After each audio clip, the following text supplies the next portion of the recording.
And we live. What's up, everybody? Welcome back to Wrestling and Predictions. Of course, I got my bro with me, Alex. He is off camera right now, but he is on the way home, and he will show his face so he can scare you guys and probably the kids at home.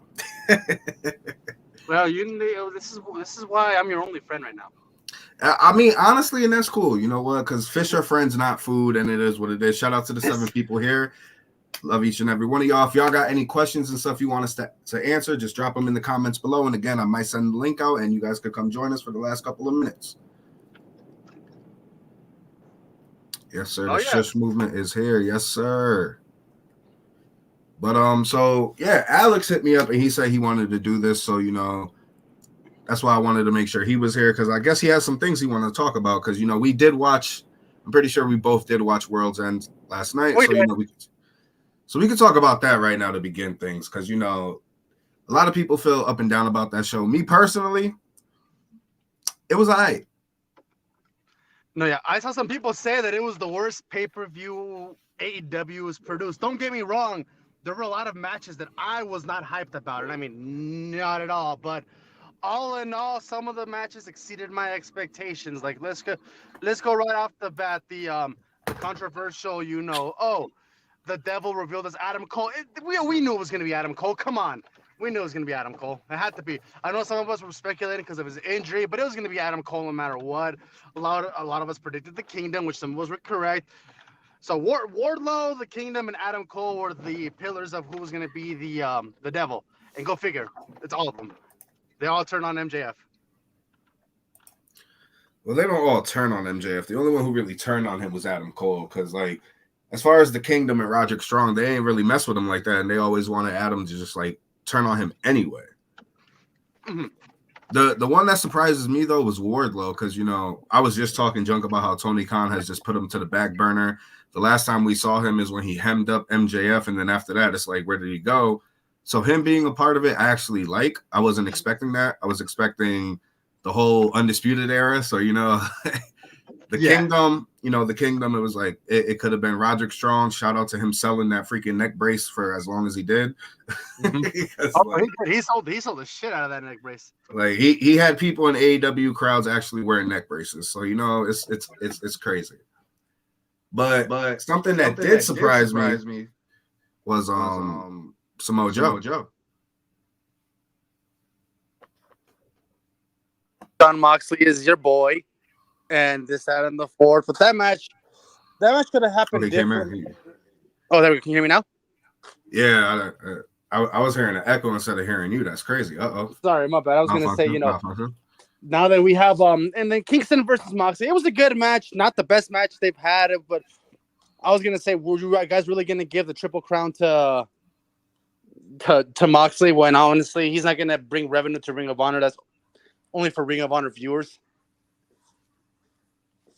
I mean, it is what it is. I lost interest in that whole thing when Swerve got eliminated, especially with what happened. I don't care what nobody says. AEW knew Keith Lee was injured. They knew something was up, so they still wasted Keith Lee's momentum, and then he ended up having to face freaking Golden Dust. Oh my! And here's the thing, though.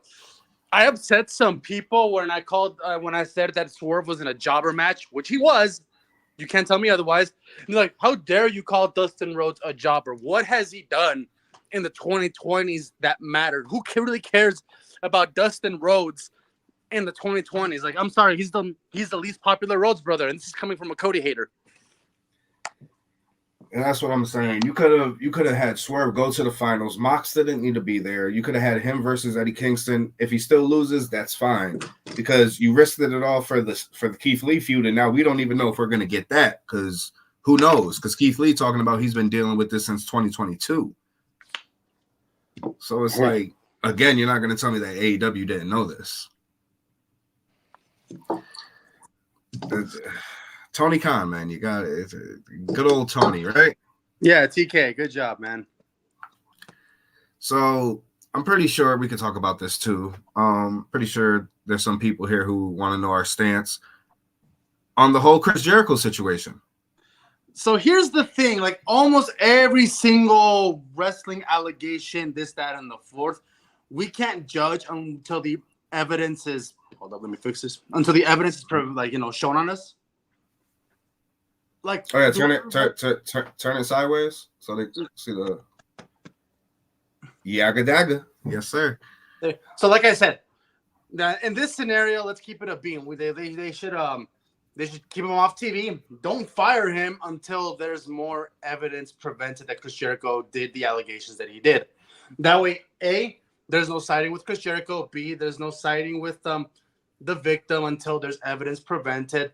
That doesn't mean go bombard Kylie Ray with her being a liar, this, that, and the fourth. Because if y'all do that, y'all are a bunch of a-holes. Because y'all just want to side with Chris Jericho because he's your favorite and he's a veteran and this, that, and the fourth. But no, keep it. See, for me, I'm keeping my nose out of this because there's no win-win scenario when it comes to allegations like this. Because what if Chris Jericho wasn't in the wrong and we falsely accused them with a misunderstanding, miscommunication? And what if Kylie Ray was right and Chris Jericho is this vile dingleberry? We got to figure out. Dingleberry. Yeah, we got to keep our peace in this one, man. Like, let's keep it a bean. Yeah, I keep telling people I'm not going to speak on it yet until more things come out, But I feel like a lot of people have already chose where they stand. Yeah, like they had him come out. He got booed. There was booze, I know. Ricky Starks didn't want to work with him. Darby apparently cussed him out mid-entrance. So it's like I don't know why they kept the match going. Like somebody said, oh, instead of Dustin Rhodes, it should have been at least Darby Allin versus Swerve. And I said that would have been perfect, but instead of scrapping the that's the case, match, they kept it going. Or you could have done a backstage segment where the Don Callis faction, I forget what the hell they're called, they jump Sammy Guevara. He's injured for the match, so Chris Jericho can't compete. And they have Sting versus Darby. Then you have the tag champs, and then the other person they were facing within a triple threat tag team match. That could have worked. It's just I don't get what Tony was doing. Putting him out there that was crazy. Yeah, especially with all the allegations. Yeah, especially with all the questions he was getting asked at the podium during the hypocritical thing about this is, remember in the beginning of AEW's inception when Sammy Guevara said those with Mercedes, they immediately cut him off, suspended him, this, that, and the fourth. Whatever match he had, they just cut it off completely, and then they moved on. I don't know why they didn't do the same thing with Jericho, because now it's a bad PR stunt for them right now that they kept the match. My thing. And I watched the media scrum. They shut the comments off because they knew what they were going to ask. And it's like, even when they asked Tony Khan, like straight up, he was like, oh, AEW has always been a safe place, this, that, and the fourth. And it's like, this is coming from the same guy who said when CM Punk was there, he feared for his life. Yeah. So like, if you feared for your life, how is it a safe place? Like you're bullshitting. And then you don't take it seriously because you're wearing a fur hat with a fucking pair of sunglasses. Like, and you're looking like Scooby-Doo from Scooby-Doo 2 Monsters Unleashed. Yeah, I saw that on Twitter. That shit was hilarious. Shout out to Elite Rockers. That dude, they be funny on that account. But let's see. I don't know, bro. Yeah, so other than the that, Jericho stuff, I'm gonna just wait because at the end of the day, I always say, why wait so long until you say something? But then at the same time, I can't speak on that, and I don't really side with anything until everything comes out, because I don't want to talk bad on Jericho, and then what if he didn't do anything? No, yeah, that's why I don't want to see. When it comes to allegations like this, if there's no evidence online or anything like that, I have to keep my mouth shut. It's not me siding with Jericho. It's not me siding with Kylie Ray. I have to be a neutral party. As fans, you got to be a neutral party. Yes, there's going to be some people that are going to side with Jericho because Jericho's a legend. He's a GOAT for some people. And then there are people that are going to side with Kylie Ray who have been victims of sexual assault, who have been victims of any type of, sexual, abuse. So, And that's the other thing, guys. We're only speaking for ourselves. I'm not telling you. I'm not going to look at you any other way. I'm not going to look at you. We're not telling you to not feel away. We're not telling you that you don't have to pick. If you want to do what you want to do, that's on you. But me personally, I respect both sides to not say anything until I see more. Because I don't want to talk bad on nobody. And then, Yeah, someone put, FTK. See, I agree with you with fuck Tony Khan in the sense that, he just give himself a bad PR stunt. WWE knows how to keep a decent PR when it comes to stuff like this. Keep it aside until the allegations are resolved. You Whereas scrap Tony the Khan said, match. pretty much Tony Khan said F you, and because Jericho's my Because star. and here's the thing. That's why Victor is making a point, because it's like the original match in talks was Jericho and Kenny Omega versus the tag team champions for the tag belts. Kenny Omega gets injured. That's when you should have scrapped the match. But no, they turned it into this 4-on-4. Yeah. The simple fact that it was a match that came out of nowhere to begin with, it could have been scrapped. You could have just scrapped it all together. But no, you still have Jericho come out there. Nobody wants to work with him. He's getting booed.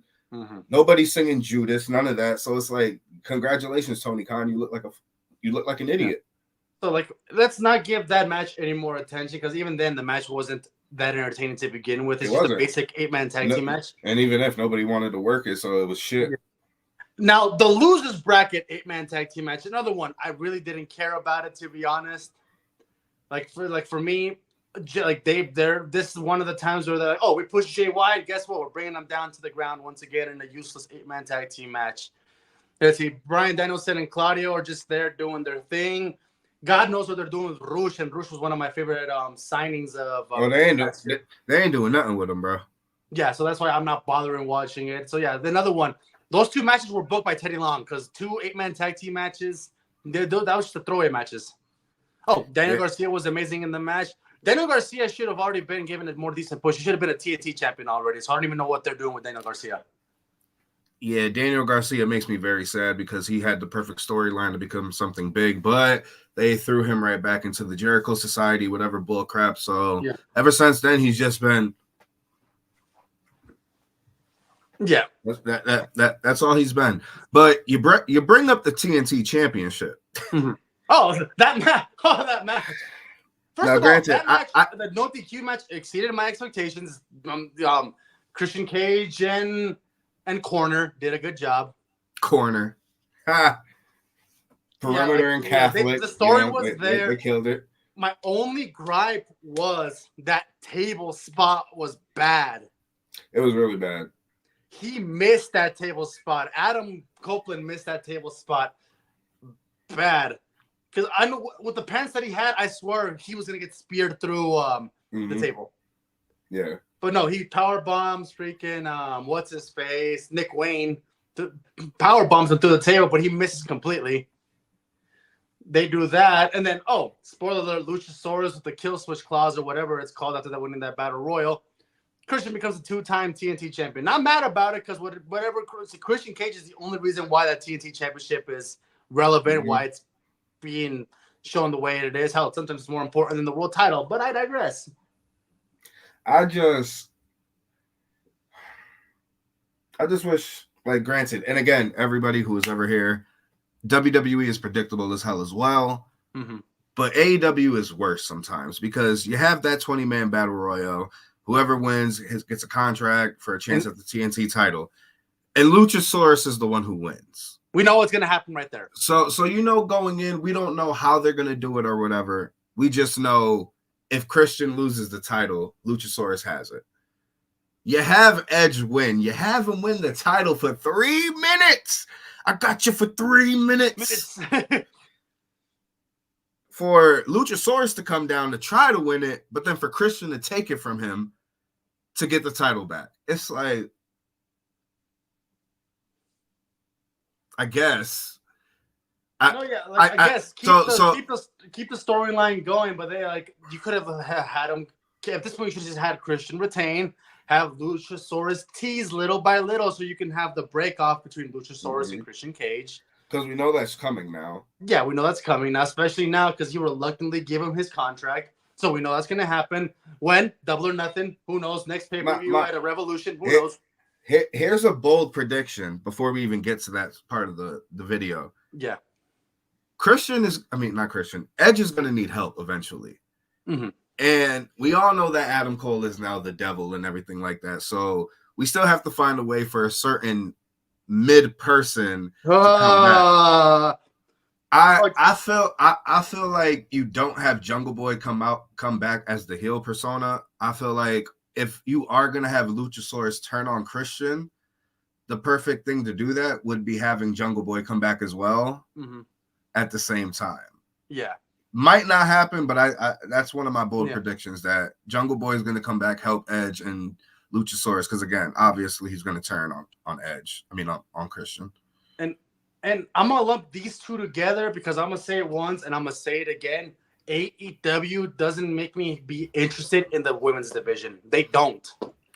I want to be interested in the women's division. Timeless Tony Storm has been doing great, but at the same time, like, they're putting her with Riho, and Riho hasn't done anything since AEW first started.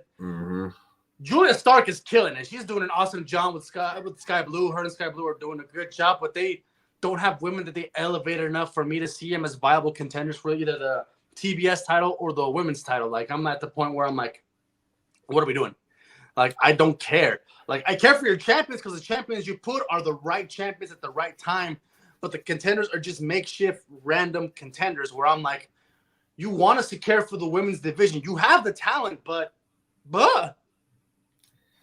Yeah. And shout out to homie. Apparently she's injured. And then you have Thunder Rosa, who was brought up during the media scrum. And they basically didn't give a yes or a no if anything was going to happen with her and Tony Storm. So it's like you have two women right there that aren't doing anything, that are at the peak.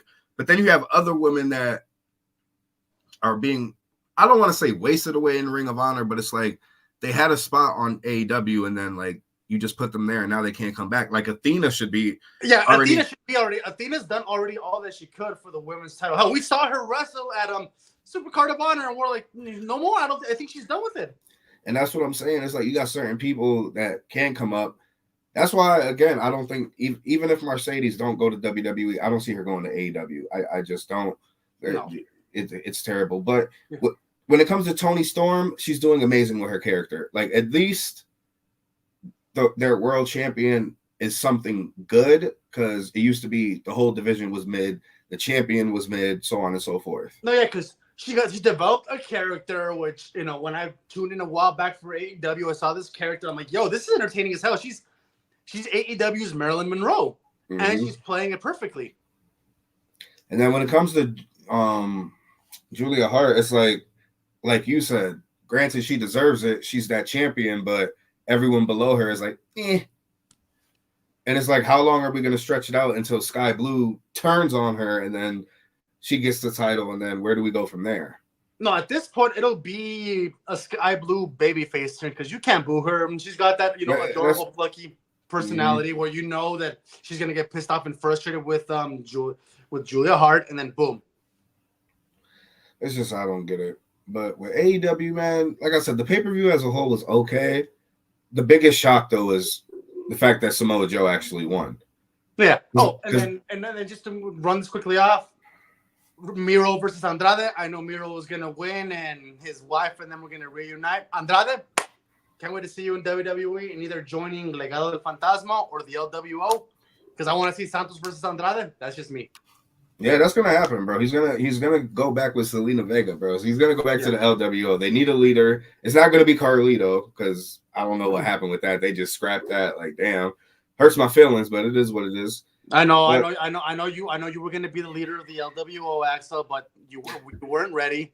I wasn't ready. My match with Bobby Lashley wasn't that good. You know what I mean? It is what it is. But the match that you brought up, Samoa Joe versus MJF, the fact that he won clean is what surprised me.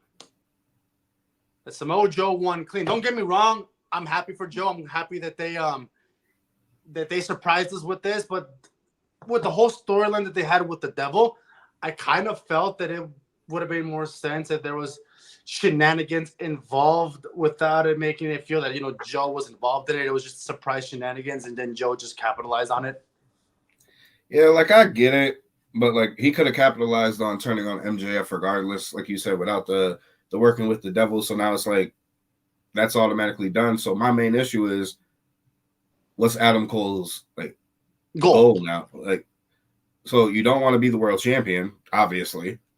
So like, what was the whole purpose? Like, where do we go now? And then the storyline, you're doing everything possible to keep MJF from being world champion, or what's going on? Like I said, this one, it wasn't a bad pay-per-view. It was just a lot of decisions were confusing.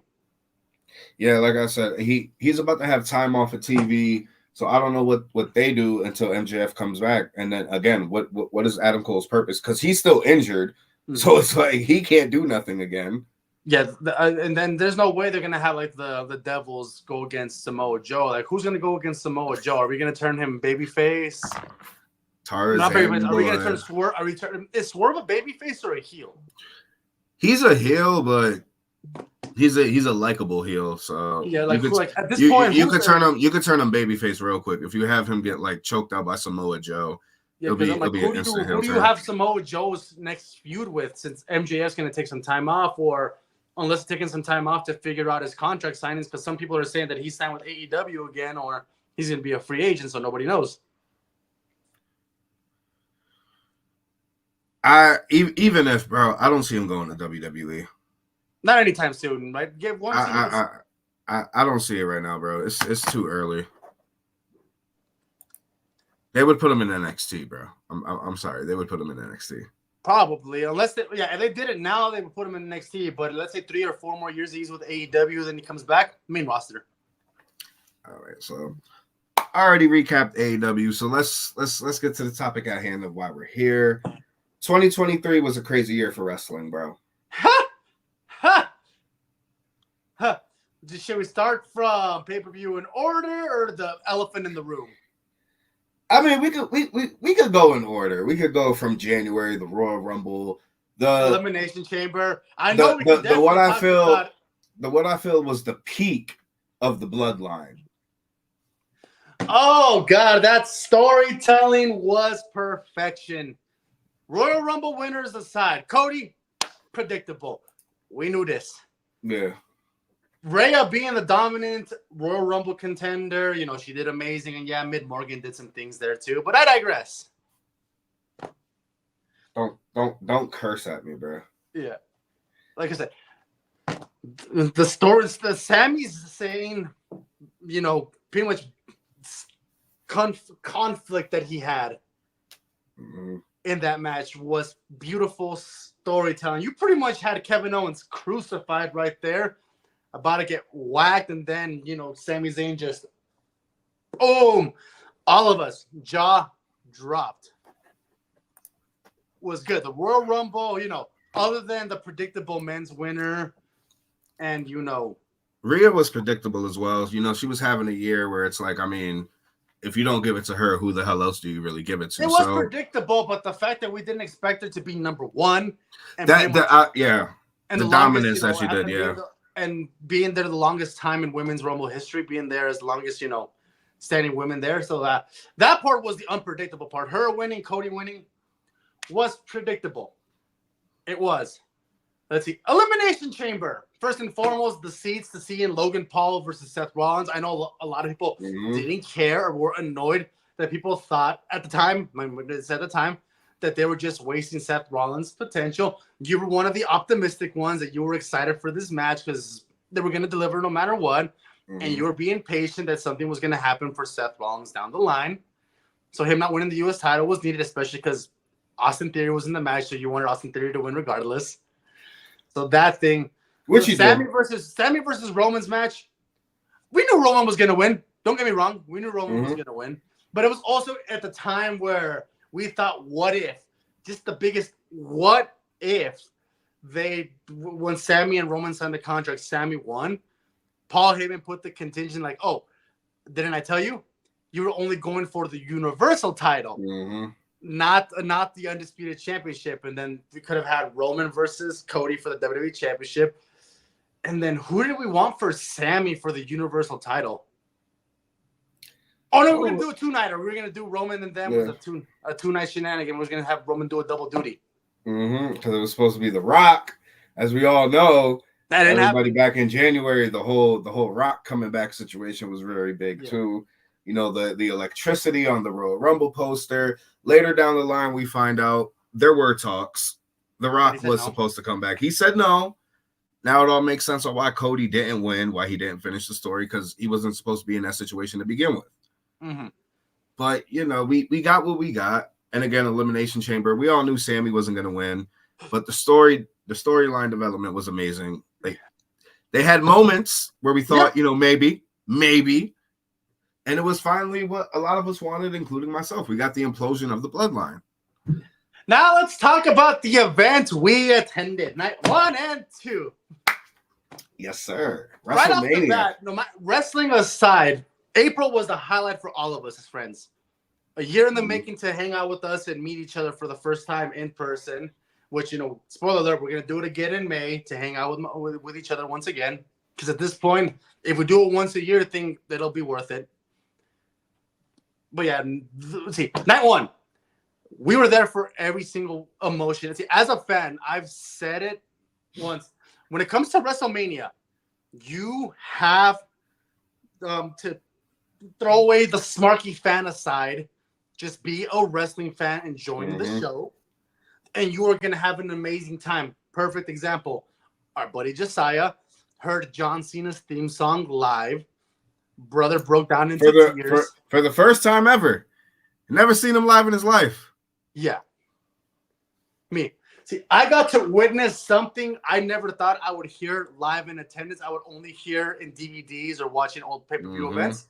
I got to listen to Eddie Guerrero's theme song live. There's a video of me that had hundreds of thousands of views. I stopped mid-recording. I almost threw my phone down the floor. I did the shimmy. Yes, he did. I was there. Then I'm crying. Josiah and I have a video of me crying and singing his theme song.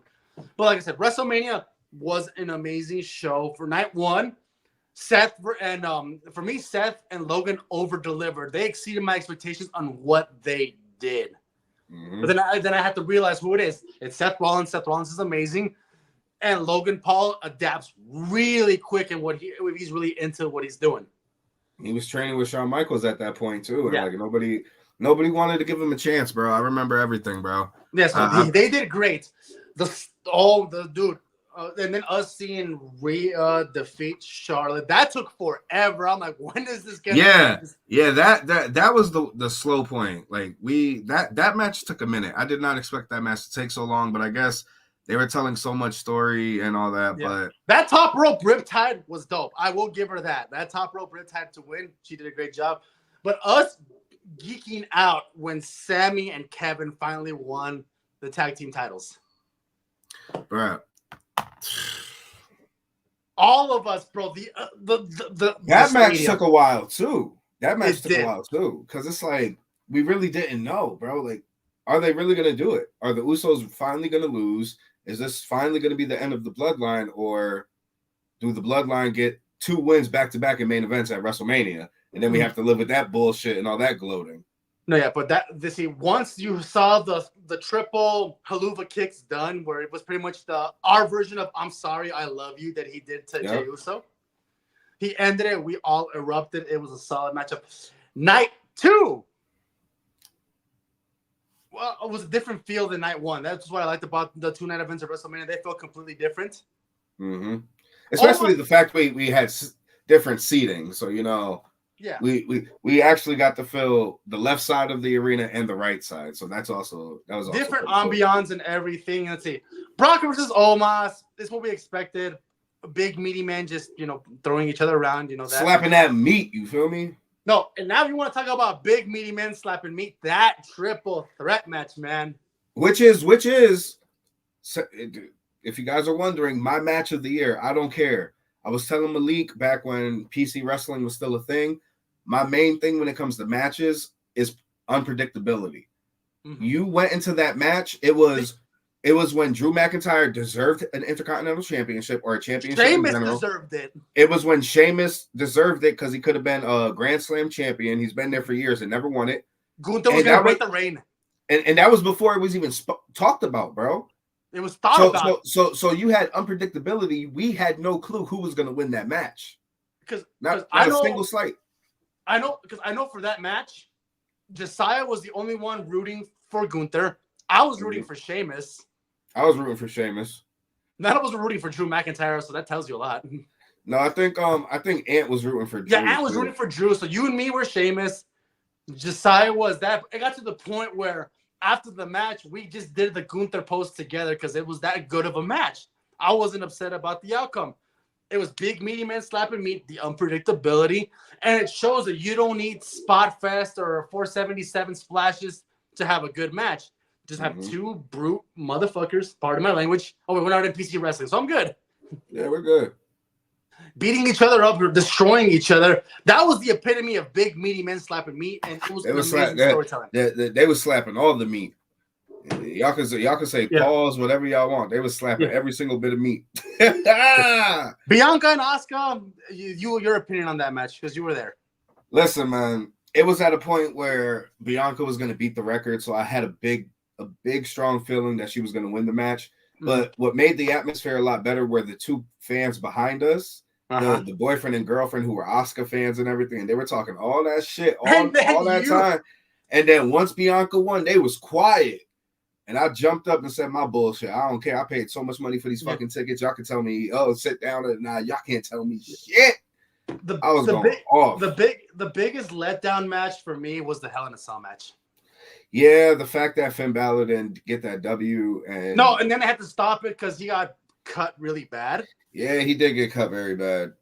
Yeah, because we were looking at it at first, like, what the hell's going on? Because from our angle, seeing that Hell in a Cell match, it's kind of hard because the chain link fence makes it hard to see. Which was the thing, and it's like at that point you should have just ended the match and had Finn Balor win, but no, they kept it going, and then Edge wins. And not just that, the Demon, they derailed the Demon. They bring back the Demon. That entrance was fire. Don't get me wrong, the entrance was fire. We saw the entrance; it was dope. And then I got to see it from the TV perspective, and it was great. So yeah. Yeah, I just don't know, bro. Like that still bothers me because then we got Theory versus Edge the next night on Raw, and then Finn Balor interrupted that, and we still had to live with Judgment Day versus Edge until it finally disappeared. Yeah. Oh, and then one thing that made me laugh, the funniest highlight of it all, was Shane McMahon returning and getting hurt at the same time.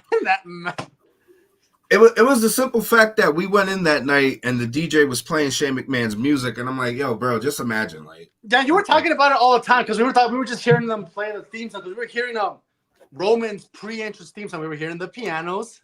Best believe I stood on fucking business. I always do at live events. Yeah, he did that, and then we hear here comes the money. I'm like, and then you're like, you were like, oh hey, I'm doing the dance, and then you're like, bro, imagine if he comes back. We didn't give it a second thought, and then he actually comes back. And we're watching the match, and here comes the Miz wrestling in a fucking suit, and Shane McMahon jumps up, and what happens? Tears his fucking Achilles. And then we have an impromptu Snoop versus Miz. And then Snoop Dogg hits the ugliest people's elbow I've ever seen in my life. Ugh. So bad. But all in all, man, the WrestleMania experience, bro, the meet and greets. It could have ended better, but then you had to do the thing that you swore you would never do at the end of a match. It is what it is. You stood on business. At the end of the day, I stood on business. I always stand on business. I made a bet. I could have backtracked. I could have deleted the video and been like, "What y'all talking about? I don't see no fucking video." But I did it. You acknowledged Roman. And at the end of the day, we're getting closer and closer for him to being gone. So I don't care. It is what it is. If I knew about the whole Rock situation, I would have known that match wasn't supposed to happen anyway. So I would have known Roman was going to win. Because, again, it would have just made more sense, bro. You have Roman versus The Rock, and Roman beats The Rock to go on to 1,000 days. Yeah. It's like it was just right there. And then we get to WrestleMania Backlash. Oh, my God. I'm going to say it once, and I'm going to say it again. WWE. You got to go to Puerto Rico more often. The atmosphere. I'm coming back from my cousin's house. I'm just driving around, cruising around. Mm-hmm. I'm listening to it live, on my drive. On my drive. No, and then I hear the beep to Chambel. My sister, who's not a WWE fan, she's like, "Who the hell's playing Chambel?" I'm like, "Oh, Bad Bunny's in a match." She's like, "He's what?" He's what? And then she puts it on her own. She's like, she's seeing it, and she's seeing how they turned his theme song into a concert. They really did. That's why I don't get like how it didn't win entrance of the year on the WWE YouTube channel. It makes no sense. It makes no sense. Because this proved to me that I'm gonna say it straight up.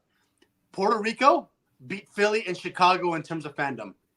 oh yeah, I still can't beat the UK because the UK is go dummy when it oh comes yeah, to it's behind the UK. It definitely is. Puerto But Rico surpassed it, bro. The fact that they turned a show into a concert, Carlito returned the pop he had.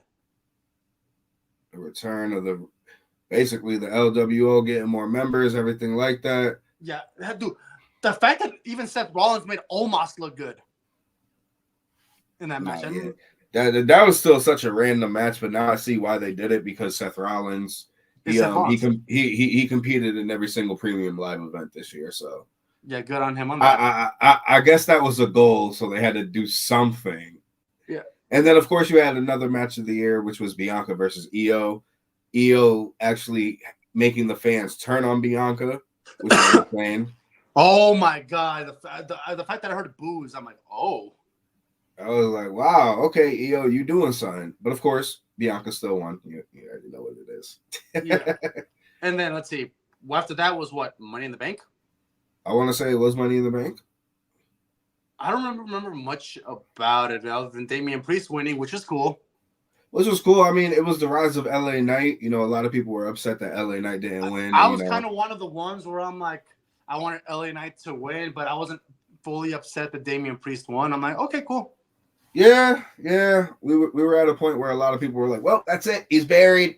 He's done. That, it is what it is. He's buried, man. And it's like, now look at him. Oh, yeah. Getting pops at house shows and shit. Like, Let's see what else. Another one. Io winning threw me off guard. I'm like, oh, I thought Bayley was going to win the Money in the Bank, but Io winning, I'm like, okay. And the way she won too, Becky and Bayley both, handcuffed. Mm-hmm. Io having to go over two of the four horsewomen to, establish a new generation. Yeah. It was cool. Title reign is still kind of mid though, but it is what it is. Damian Priest cashing in. I don't know when that's going to happen though. No, and see, my least favorite show to talk about, the Saudi shows, but they introduced or reintroduced a title.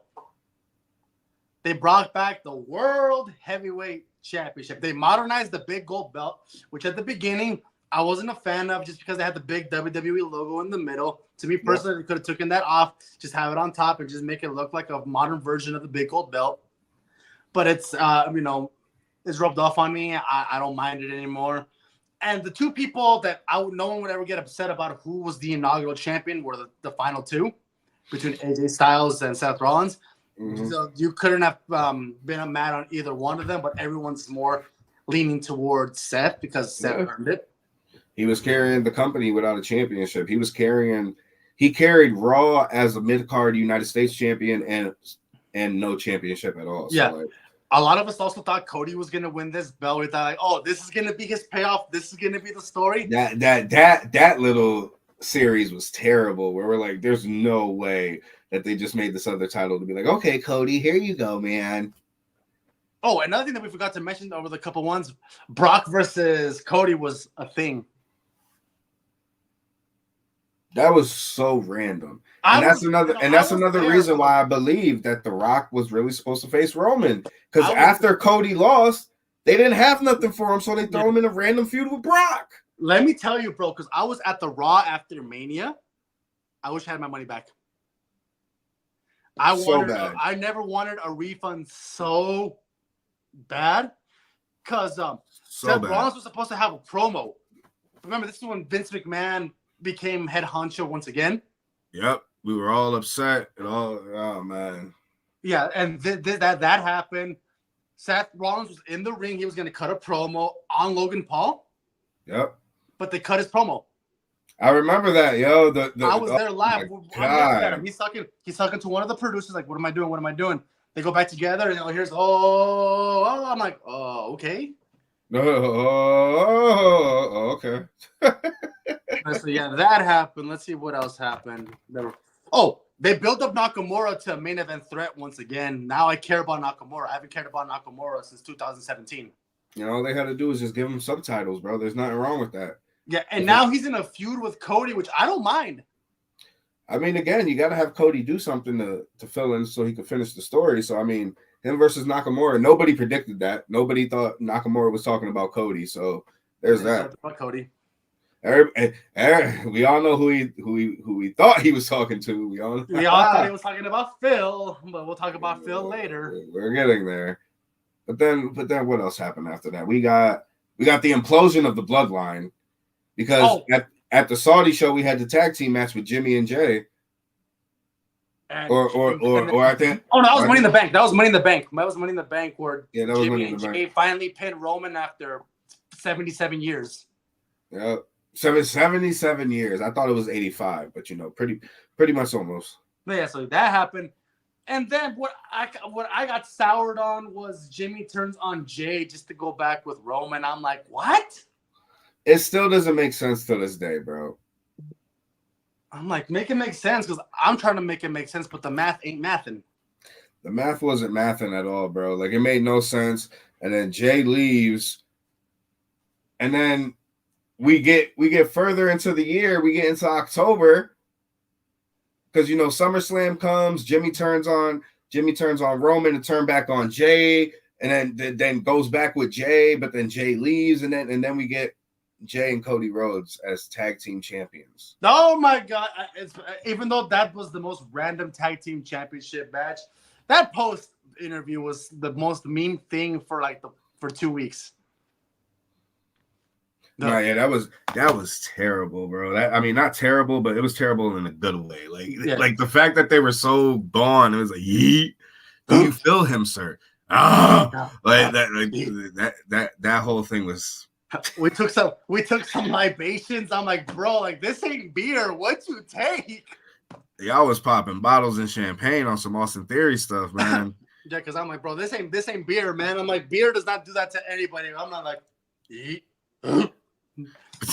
But then, of course, we see why we got to that point, which was the little face-to-face we got between Roman and Cody and Jimmy and Jay. Mm-hmm. We all know those are two matches that are automatically happening at WrestleMania. There's no ifs, ands, or buts. Yeah, I don't care what anyone says. Those are the guarantee matches that are going to be the finally the finishing of the story, or at least I hope it's the finishing of the story. And Jimmy versus Jay, which I got to give them props for being almost 13 years as tag team partners just to finally have that sibling feud, because a lot of times they do 5, 6, 7 years and then they do a sibling feud. Yep. But somehow they lasted 13 years, got to be a part of one of the greatest storylines in freaking WWE history. It sucks to say because it's Roman, but it is what it is. Yeah. And then we get at the time the War Games match that at first people didn't care about, they're not doing anything with Seth, but then it made sense with all the people that were involved. Oh, yeah. So before we talk about War Games, we can't forget about the months and months and months of Raw main events, including someone from the Judgment Day versus either Seth, Sammy, Kevin Owens, or Cody fucking Rhodes, bro. Mm-hmm. We could not get away from those main event matches, and then it was even a match at Payback when the Judgment Day won the tag titles. It was so bad. It was. Oh no, but I gotta give him props to this because at one point the Judgment Day had all gold, so they finally gave him some credibility, dominant appeal. But then Dom lost the title to Dragon Lee, which I'm like, okay, perfect, fine.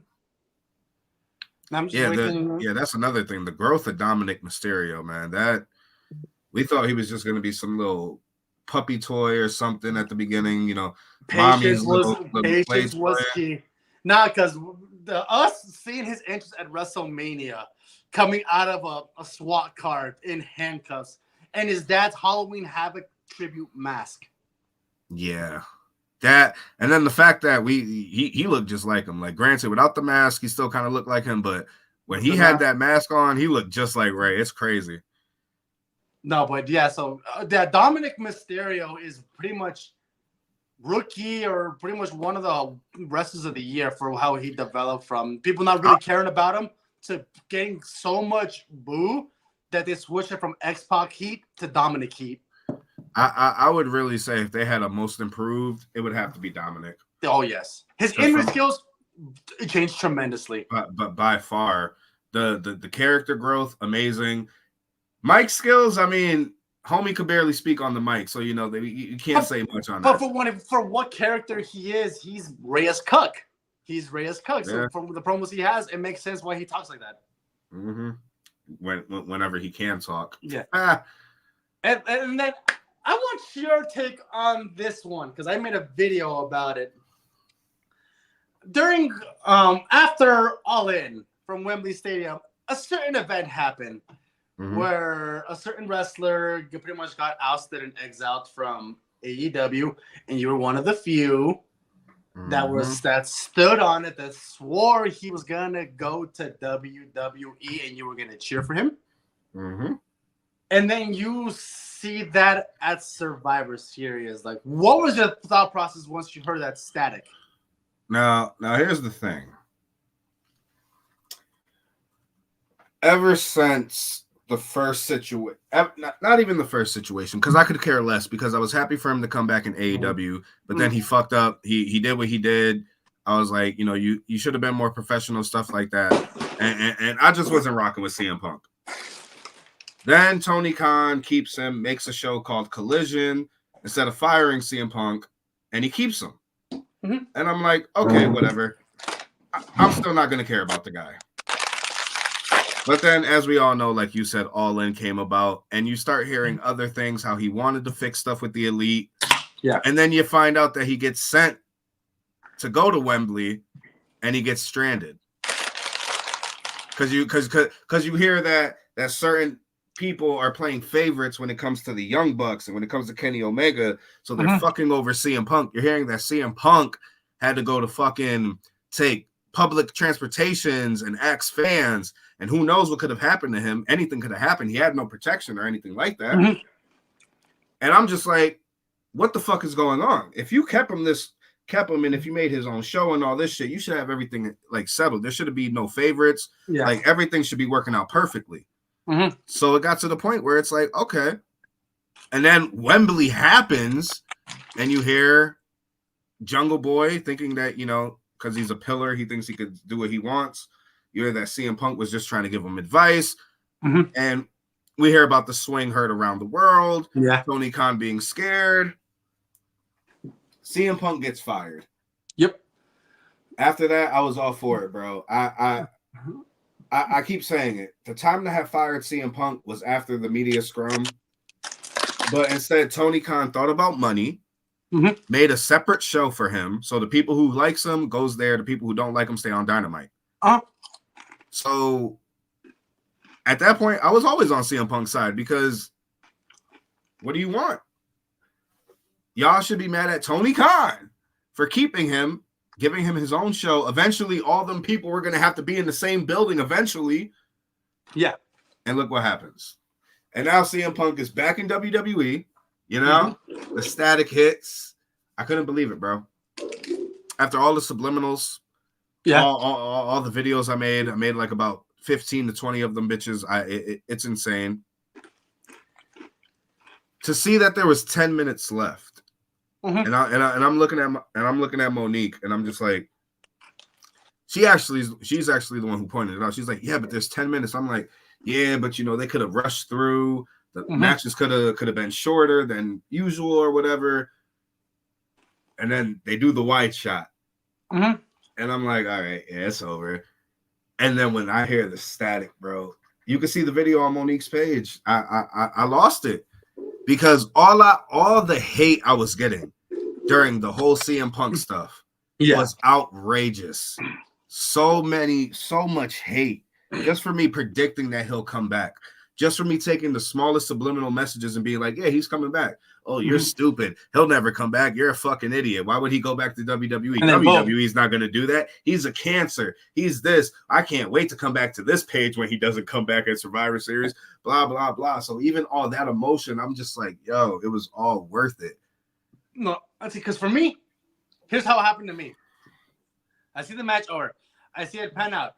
I made a bet with one of our other fellow content creators, Theo, and I was gonna send him my Cash App, like pay up. As soon as it's about to send, bro, it's like a movie. I'm about to send it to through TikTok, I heard the. I laughed, man. I laughed mainly because that was the biggest L I took when it came to a bet. I'm laughing. I'm not mad. I'm not upset. I'm not throwing my phone. I'm just like, bro, ain't no way. I'm just laughing and laughing. And then I go on his live. He's like, pay up. I'm like, oh, perfect. And then all of his other followers like, hey, like pay up. I'm like, bro, I already did. Chill. Bro, we were all on live that night too because we couldn't believe it, bro. Like he really came back. Like everything that ever happened, all the beef with him and Triple H, it worked. And then you were on another wrestling channel on YouTube, probably their most viewed live stream. Yeah, especially when it came to our page, out of the ones that got canned, you would think, with all that publicity. Yeah, because you guys did that. Oh my God, the evisceration of two fellow content creators of Loft and Jade, aka Infamous Opinionist. Like that was shout out to you, Jade, but you was one of the reasons I wanted him to come back too. You was always talking shit, calling him a cancer, this, that, and the fourth. Here's what I gotta say. How about Triple H running a wrestling promotion and Tony Khan? When Triple H and CM Punk, two people that we've known had beef for God knows how long, right? Mm-hmm. Literally said, hey, yo, bygones, be bygones. You want to make money? I want to make money. We can do this. You can do this. Boom. Shake on it. And they had a 10-year beef. But Tony Khan had to be a petulant child. And I look at him now. A lot of things are crumbling right before his eyes. And that's another thing. As a owner of a wrestling company, you had the audacity to fire CM Punk and not put a 90 days clause on him, bro. That's how you know he's not a good businessman. You thought that AEW was it. You didn't think that he would ever go back to WWE, let alone go anywhere else, because if he would have went anywhere else too, you still would have took an L because you lost CM Punk to somebody else. Yeah, because the only other one that would have made sense would have been New Japan. But it's like you just thought that he wasn't gonna go. That was it, and you lose him to your competition, the ones that you swear you're so much better than. You're better than WWE, this and that, and that also would have been a bigger L for them, because let's say he did put the 90-day clause, right? Mm-hmm. Imagine his return at the Rumble as well. I know Survivor Series was in Chicago. Chicago did a good job. But if the 90-day clause, they found a way during that time to make a deal, have a surprise return at the Rumble without us knowing, no hints, no innuendos, just us waiting. It had to be number 30. It could have been, let's say, number 27, 25. All of us like you put a year clause on William fucking Regal. But you don't put a clause on CM Punk. Like it makes no sense. That's still fucked. A 1-year clause. And like out of anybody, now that's over. He's already shown himself on WWE television, so there you go. Mm-hmm. But it's like to lose CM Punk because you're a fucking idiot. You feared for your life. Boo hoo. You know what? Like I'm not backing up Vince or none, but you know what shit Vince had to go through. He had Macho Man, Hulk Hogan on steroids. He had Andre the Giant. He got punched by Bret Hart, bro. I know you don't fuck with Bret Hart, but he got knocked the fuck out by Bret Hart. I know he's a random wrestler, but Nails threatened him with a knife. Listen, man. At the end of the day, CM Punk is here. In total, the whole year was crazy, but tomorrow is a new year. We're going into this. In the span of 2 years, he was in the two biggest promotions. Which is crazy. And to think about it, in the span of that 2 years, both companies had CM Punk and Cody Rhodes. Because Cody Rhodes was still a part of AEW when CM Punk came back. Yep. And Tony Khan fumbled it all, bro. Yeah, and unfortunately, Cody signed an NDA, which we don't know why Cody's not in AEW, because he was a founder. Yeah, and that's what hurts me. Because I'm not a Cody fan in the slightest, but I'm like I'll give him props that he never wanted to put the world title on him, because he's like his dad. Cody was booking, so that's why I said as much as I don't like Cody Rhodes the character. When Cody was booking and running the show, everything made sense. Mm-hmm. Everything felt had a fresh. story. Everything felt new. He booked Lucha Bros versus the Young Bucks. Yep. He booked Kenny Omega's world title run, even though people thought it was favoritism, but we knew Kenny Omega was going to be a world champion. He made the tag team division an important part of AEW. He elevated Kenny Omega. He brought the freaking alliance with TNA and New Japan. Yep. And then once he left, Tony Khan pretty much burned that bridge out, and now everything's like ridiculous. And it's the same thing with CM Punk, man. Now you're stuck with Collision, and them TV ratings are terrible. I don't care what anybody says. Oh, Bryan Danielson is saving the show. I don't give a fuck. That's somebody. He needs to retire too. That's something else. Bryan Danielson needs to retire before he really hurts himself. I get that you love wrestling, my dude. I watch Total Divas and Total Bellas. I get it. You don't know what the fuck you'll do if you can't wrestle. I understand that. You get into a deep depression if you can't wrestle. No, I've Stop it, bro. I've said it once, and I'm going to say it again. Daniel Bryan is another case that worries me. That he's going to fall into the same path as a certain wrestler that we hate, that we despise. And I don't want to say that. I don't even want to think that's a possibility. But all the injuries, bro, he need to stop, bro. He needs to stop. If he wants to continue wrestling, I'm going to say this. Stop doing that diving headbutt. That's what's killing you. That you're going to get concussed. You're going to get CTE. You know what? Screw it. You are going to turn into Chris Benoit. And it's not even funny. And I don't even want to compare you to that because you are a way better human being. You are a way better individual than that man was. But the fact that you've copied his moveset verbatim, copy and paste aside, you are exactly wrestling the same style as Chris Benoit. You are a technical wrestling machine. You do diving headbutts like he does. Your label lock is literally the crossface, the crippler crossface. Basically. Do not be like him. Be better. You have to know that it comes times in the place, or you're going to be worse. You're going to be like Ric Flair wrestling in your 70s in the bingo halls. Please, dude. We're saying this as actual fans of you, and we saw you as Daniel Bryan. There's reasons why WWE limited you in your matches, and I felt like your last run in WWE when you were WWE champion, that could have been a perfect send-off match. You had such an amazing reign. You surprised us being an amazing heel. You could have retired after losing to Kofi, and no one would have cared. You would have been good. They would recognize you like, hey, we ended Daniel Bryan's reign off with the year. And then let's see. Cody and Punk gonna be WWE's lead bookers in about 10 years.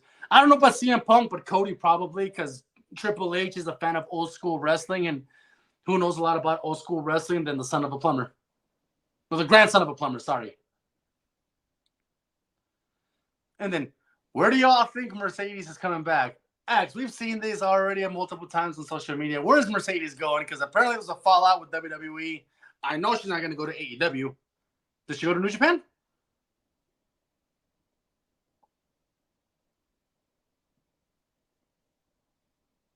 Did you freeze up on me, Axel? I think you did. Well, I can't end it because he has the live.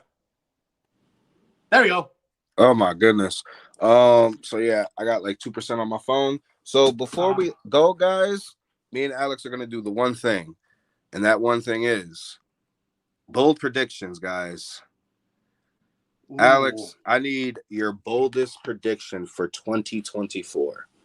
My boldest prediction for 2024, like the end of 2020. Oh, it may not be a big deal for a lot of people, but here's my boldest prediction because this contract is coming up. Kazuchika Okada is going to WWE. This man said Okada to WWE, bro. Okada's going to WWE. He has nothing else to prove in New Japan Pro Wrestling. He's like Shinsuke Nakamura. He's done everything that he could. He's still young as hell. Boldest prediction, you're going to have the Rainmaker in WWE. And with Triple H in the helm, and with Nakamura as a mentor for Okada, Okada will be in safe hands in WWE. Also, another thing too that I feel like Chad Gable will dethrone Gunther for the Intercontinental Championship. That is wild. So you said bold predictions. So you still on the Chad Gable train? Thank you. I mean, I'm still there too, but I see what they're doing with him right now. Your bold prediction. For me, Mm-hmm. my bold prediction, I would have to say that by the end of 2024, I see. Yeah, it's bold. I don't care. I see Karrion Kross as a world champion. Huh? If everything works out with the faction that they're giving him with AOP, they should be a dominant faction. They could be the dominant faction on SmackDown that replaces the Bloodline after they fall out. I'm gonna go with that. Karrion Kross, either it be the WWE or the new World Heavyweight Championship. I see him becoming either or. Yeah. Because let me tell you. But one last thing before we go, I do want to bring up that CM Punk was a great return and everything, but we got a just as great return at Extreme Rules. That was another pay-per-view we forgot to cover. Yeah. And we all know what we got and we all know what we lost. Mm-hmm. So for 2024, listen, they're never going to watch these videos, but I just need these wrestlers to be safer. If you can't wrestle, don't push your body through it. Kenny Omega, Keith Lee, so on and so forth. Let's not do it. Realize that we'll understand if you got to stop. Jeff Hardy as well, Matt Hardy as well, Bryan Danielson as well. You guys, let's not push our bodies to that point. Yeah. And one more thing that I want to say too, how we ended off, and then 2023 we had one of the most surprising and saddest passing with Bray Wyatt. Yeah.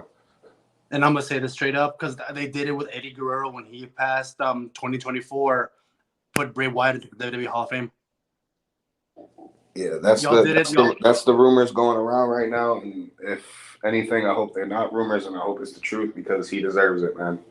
Yeah, he deserves it. Despite how he was booked, the character he created was one of a kind back when, at a time where those random and quirky characters weren't a thing. What would have been a thing for the Attitude Era or the 90s, and he made it fresh. He made it hip for that audience of the 2010s and now. So for us, us being shocked as hell and heartbroken that Bray Wyatt just shockingly passed away.